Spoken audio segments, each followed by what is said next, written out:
Welcome back. This month, Sky Sports will be supporting the White Ribbon Day campaign, which is a global movement to end violence against women and girls. So delighted to say that Anthea Sulley, White Ribbon's UK CEO, and Henry Hughes, who's a deaf Olympian and trustee of White Ribbon UK, are with us this morning. Good morning to both of you. Good morning. We will start with you then, Andrea, because the theme, Anthea rather, the theme is it starts with men. Just give us a little bit of a sense of what that's trying to get across.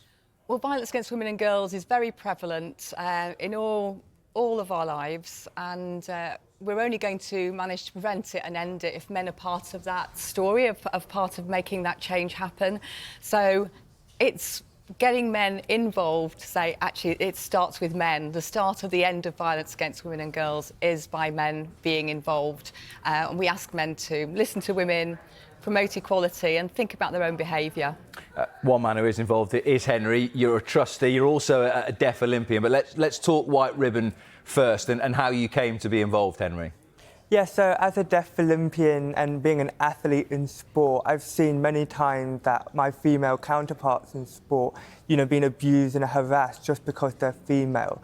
I don't like that. I believe that sport should be a very safe place to compete, just like anywhere else in the world. And that is why I got involved with White Ribbon UK, is show that I can represent sport and be that role model for young athletes, young guys in sport, so that they know how to conduct themselves on their field of play and in their training environment as well.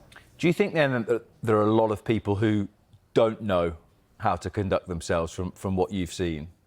Yes, I do believe that there are blurred lines in sport. I think that people think sports world is a separate world from the outside world, but it's not. It's a very insular world, so it's very easy to get trapped into the behaviours that you would see male athletes conduct. I don't think that should happen. I think they should be held accountable just like you would outside the sports world. The statistics aren't great to look at. I think it would be fair to say 70% of women in the UK say they've experienced sexual harassment in public. I guess concerning, but sadly not particularly surprising, you might say. I think a lot of people are surprised, and actually when women talk to men about their experiences, men are often very surprised that that's prevalent. It's so normalised, but if you're a man and don't experience that yourself, it's very invisible. So part of the White Ribbon movement is to make sure that men understand that and understand that women are experiencing this on a day-to-day basis, and also women go through many ways of trying to keep themselves safe. And actually, we need men to make sure that women are safe. We need to create public spaces where women know that they're not going to experience harassment. We think it's probably much higher than that number as well, because it's so normalised that women see it as something that they just expect.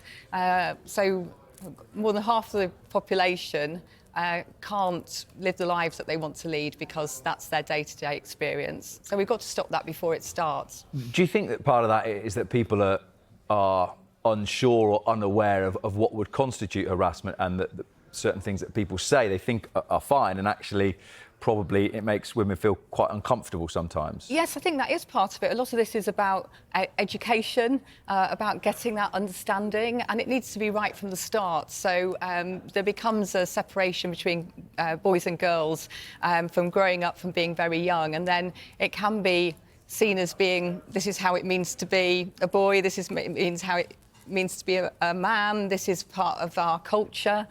So we need to be looking at what's good and what's not like that, and putting those behaviours into place so that we live in that a culture of respect. So really getting that culture change, but it starts right from the beginning and then right through everybody's lives. Talk to me about allyship. Allyship's an important word for us.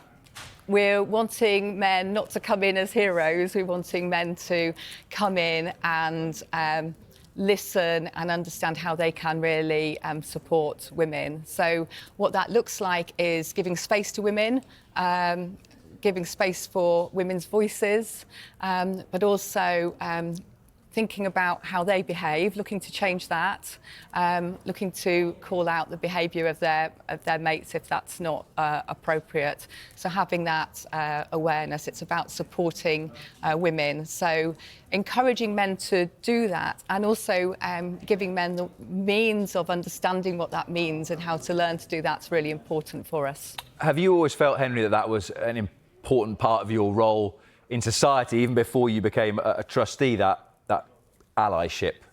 Yes, so, my mother raised me as a home-educated student, so one of the things she always told me was, I'm raising you to be a gentleman for everyone, and that goes across for all my brothers, or for my brothers, and that means being respectful for women. It means that you treat everyone with respect, and I had that drilled into me from a very young age, and that's what the conversation we're talking about is. A lot of the behaviour that we see in adults, it actually transpires from a very young age. And I hope that I'm an example where when you show the right way forward for young boys, that they do grow up to be an ally for women and girls.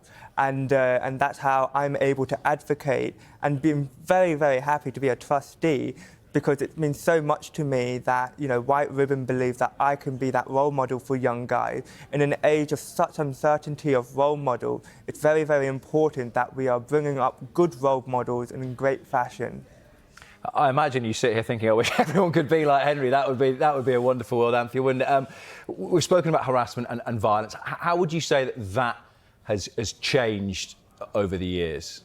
Well, I think harassment and violence against women is a centuries-old issue.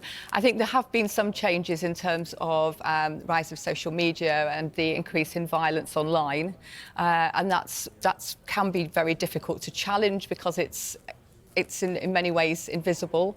So that's one difference. But the essential same thing is that we need men to be part of changing that wherever that is, whether that's online, in person, at home or in the street. So there have been changes, but the same feature is that there is a problem culture, and all men can really make a difference. Given then that you said that there's the same feature, would you say that your challenges have changed particularly over the years, or does it feel as though you're trying to hit through a similar wall? What we are doing is encouraging everybody to talk about this, and where we're really wanting to be involved is at those starter conversations. So we're wanting to prevent violence really before it starts and before it escalates into something really, really damaging for everybody. So having those conversations that are right for people's context and that are positive, I think are the same, and making sure that those are happening in different places. It's so important that this conversation's happening in sport, for example. I think so often it hasn't been. I think people are always aware of what locker room culture can be like, and it needs to be men who are in those spaces to be advocating and speaking out. So that's possibly the same, but what we're able to do is to give men the resources so they can have those conversations and feel that they can speak up. And Anthea mentioned it, Henry, social media and how it's changed the world, sometimes for the better, sometimes for the worse, and that is a space where things that we've spoken about this morning are an issue at times.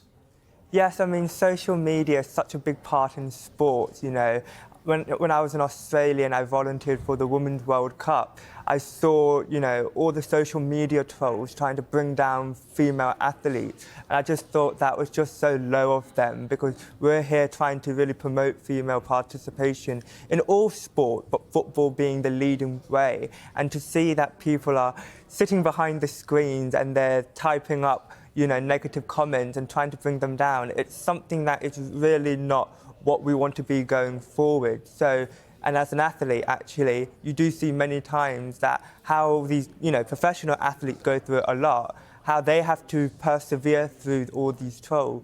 And, it's about conducting yourself on social media. Social media is supposed to be a place of expression, of, showing off your achievements, liking what other people are doing, really celebrating your PBs and your victories, and seeing that other people have an interest to bring you down. That is not what we're about here at White Ribbon UK. We believe that you should be showing your allyship when your teams are doing very well, or even when they're not doing well. You show your support in a dignified manner, and you don't have to let all your emotions spill over other people. Just finally then, before we let you go, we've spoken about your role as a trustee at White Ribbon, but we also reference the fact that you're a Deaf Olympian as well. There is something very exciting on the horizon that you're desperate to be part of. Just tell us a little bit about that. Yes, so the Deaf Olympics are next year, so the Deaf Olympics in Tokyo in 2025. Hopefully I'll be going as a Great Britain athlete. I'm very excited for that opportunity. And, deaf athletes get no support, from the country. I believe that we all should be doing our best to promoting deaf athletes and ensuring that they get equal opportunity as their Olympians and Paralympian counterparts. So that's something that I'm always looking forward to, and let's see what happens next year in Tokyo. Well, best of luck, and thank you both of you for coming in and speaking to us this morning. Thank you. Thank you.